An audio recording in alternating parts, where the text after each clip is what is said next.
भाई साजिश हुई है। रेणु जी आप बोलिए ना। देखिए मेरा मानना ये है कि ये दोनों लीडर्स के, जो प्रियंका और राहुल, इन लोगों के एडवाइजर जो है उनकी लड़ाई है। लड़ाई में ये है, राहुल गांधी को समझाया गया कि अगर वो लड़ेंगी तो बहुत बड़ी नेता हो जाएंगी और पार्लियामेंट में भी राहुल को ओवर शैडो कर देंगी। तो इसलिए कि ये रोकने के लिए लगातार ये बात कही गई कि प्रियंका गांधी को पीछे रखा जाए, प्रियंका गांधी को चुनाव न लड़े। मम्मी भी इससे एग्री करती है।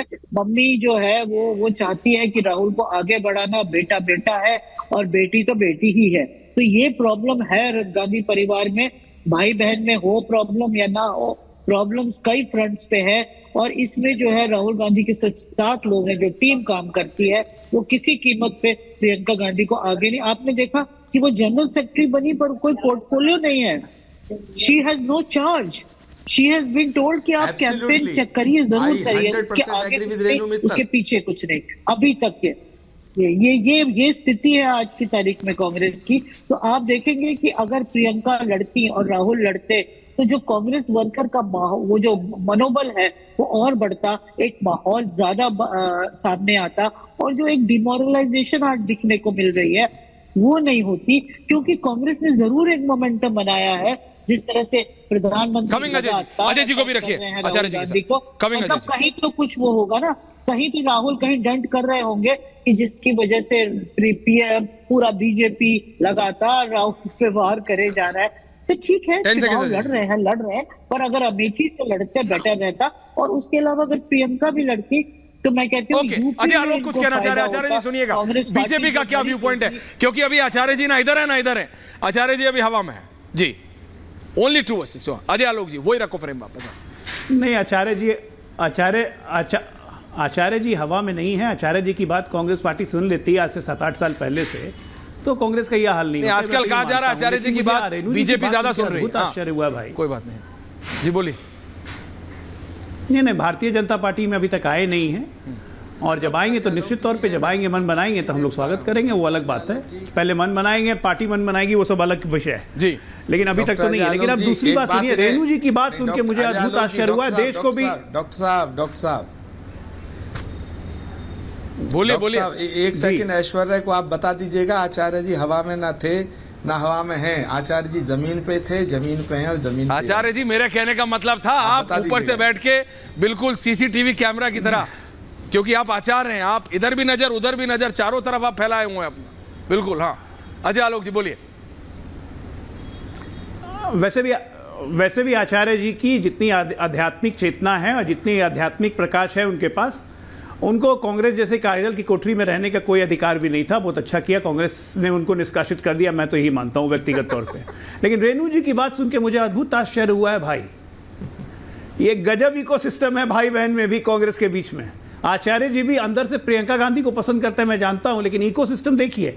एक इकोसिस्टम प्रियंका गांधी की वकालत कर रहा है कि जनरल सेक्रेटरी बना दिया, कोई चार्ज नहीं दिया। अरे उत्तर प्रदेश का चार्ज दिया था तो उत्तर प्रदेश की लुटिया डुबा दी कांग्रेस पार्टी की, 2 पे ले आई, 2 विधायक पे ले आई। कौन सी का चार्ज देंगे? सच्चाई तो ये है कि ना भाई में ना बहन में किसी में मादा ही नहीं है नेतृत्व करने का, नेता है ही नहीं।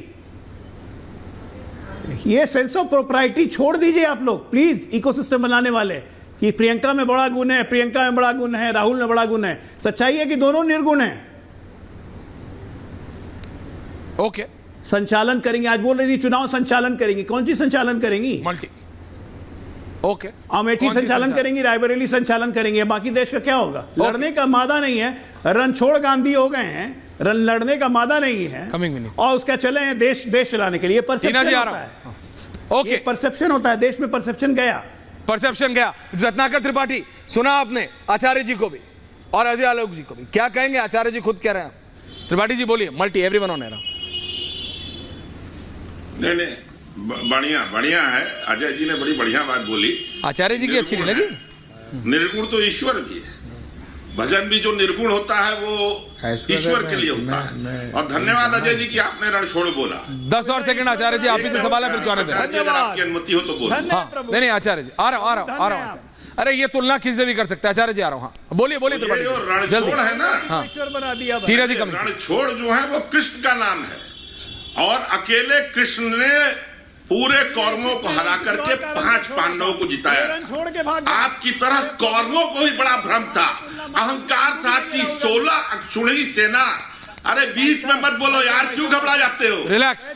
इतनी बड़ी सेना मेरे पास है, मैं जीत लूंगा। लेकिन जिताया किसने? रणछोड़ ने। रणछोड़ कृष्ण मेरे घर से चौथा घर पीछे रणछोड़ जी का मंदिर है, गोपाल मंदिर के सामने। आइएगा, आज लोग दर्शन करा दूंगा। अजय जी रिलैक्स। बहुत बहुत धन्यवाद आपने कांग्रेस के रणछोड़ ओके आचार्य जी, आचार्य जी, आचार्य जी आपकी बातें जो है उस पर मुझे टिप्पणी नहीं करनी, क्योंकि आप काफी माननीय। आचार्य जी, हाँ ये जरूर है कि लोग कहते हैं ना कि टीना जी आ रहा हूं, प्लीज 10 सेकंड दीजिए। कुंडे कुंडे नव पया ग्रामो ग्रामो नवाचार नव वाणी मुखे मुखे। तो हर आदमी के अपने दिमाग में अपने अपने विचार हैं। रेणु जी के हैं, आचार्य जी के हैं, आपके ऐश्वर्या जी हैं। नव वाणी मुखे मुखे, हर आदमी अपने हिसाब से बोल रहा है। लेकिन पार्टी ने अगर एक बैठ कर निर्णय लिया है तो पार्टी हारने के लिए नहीं लड़ रही है। अगर अजय आलोक को भ्रम है तो 4 तारीख को भ्रम उतर जाएगा, आप परेशान मत होइए।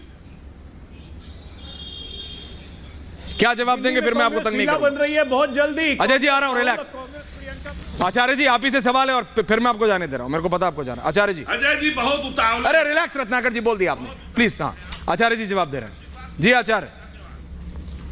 हाँ देखिए ऐश्वर्या जी, रत्नाकर त्रिपाठी जी एक विद्वान व्यक्ति हैं और कांग्रेस पार्टी के प्रवक्ता के रूप में यहाँ उपस्थित हैं। तो वो जो कह रहे हैं उनका फर्ज बनता है, उनका धर्म यही है। लेकिन मैं जो बात कह रहा हूँ मैं अपने अनुभव के आधार पे कह रहा हूँ और इस देश की भावनाओं को ध्यान में रखते हुए कह रहा हूँ। भारत भावनाओं का देश है ऐश्वर्या।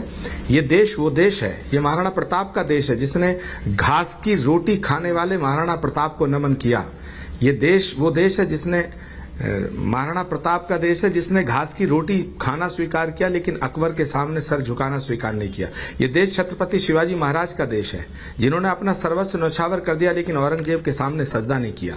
ये गुरु गोविंद सिंह जी महाराज का देश है जिन्होंने जिनके बच्चों को दीवार में चिनवा दिया लेकिन सनातन से समझौता नहीं किया। ये भारत है। ये ऐसे नेता को अपना नेता कभी नहीं मानता जो डरता हो। और राहुल गांधी हमेशा ये कहते थे डरो मत। तो मैं इस बात को बार बार कहूंगा, मुझे उनका फैसला मुझे पसंद नहीं आया ये सवाल नहीं है। सवाल है कि एक नेता का परसेप्शन क्या है। अगर अमेठी से आप हार के डर की वजह से नहीं गए तो फिर आप क्यों गए? आपको ये जवाब देना पड़ेगा। कांग्रेस पार्टी किसी एक व्यक्ति की पार्टी नहीं है। कांग्रेस पार्टी बलिदानियों की पार्टी है। ये महात्मा गांधी की पार्टी है, सुभाष चंद्र बोस की पार्टी है, सरदार पटेल की पार्टी है, ये इंदिरा गांधी की पार्टी है, ये शहीदों की पार्टी है, ये बलिदानियों की पार्टी है। इस कांग्रेस पार्टी को आप कहां ले गए 14 साल में? महात्मा गांधी की पार्टी को महात्मा गांधी के रास्ते से हटाकर मोहम्मद अली जिन्ना के रास्ते पे ले गए आप। उसका परिणाम ये है। इसलिए मुझे ठेस पहुंचती है, इसलिए मुझे पीड़ा पहुंचती है। सवाल ये नहीं है कि भाजपा और कांग्रेस, भाजपा कांग्रेस, कोई भाजपा में चला जाए कोई कांग्रेस में चला जाए, लेकिन देश की रक्षा करना और देश की सुरक्षा करना और देश के प्रति नतमस्तक होना ये प्रत्येक भारतीय का कर्तव्य है। भारत तेरे टुकड़े होंगे का नारा लगाने वालों को आप कांग्रेस में जगह देंगे? जो भारत को तोड़ने की बात करेंगे उनको आप महिमा मंडित करेंगे और जो भारत माता की जय बोलेंगे उन्हें बाहर करेंगे। जो वंदे मातरम बोलेगा उसे बाहर करेंगे। जो राम मंदिर जाएगा उसे बाहर करेंगे। जो राम की बात करेगा, सनातन की बात करेगा, उसे आप बाहर करेंगे। तो ये बड़ा सवाल है। This is very $1 million question.